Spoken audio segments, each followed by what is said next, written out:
Hello po, good morning! Nandito po tayo kay Aling Linda, ang kanyang dito palengke. Ito po siya.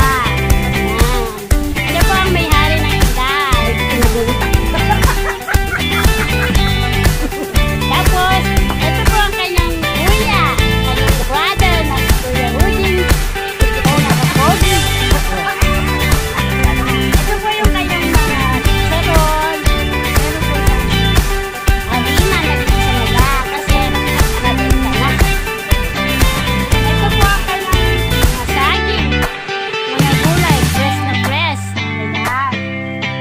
Fresh po yung mga gulay niya.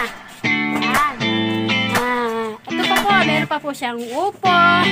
Napakalaking upo. Yan. Mataba. Ito po yung mga gulay niya.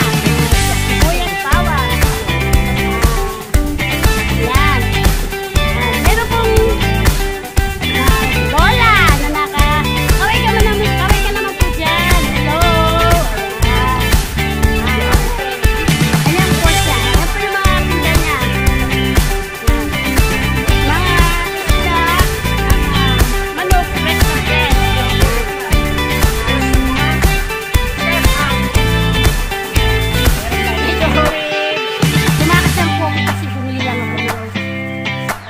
Na ba?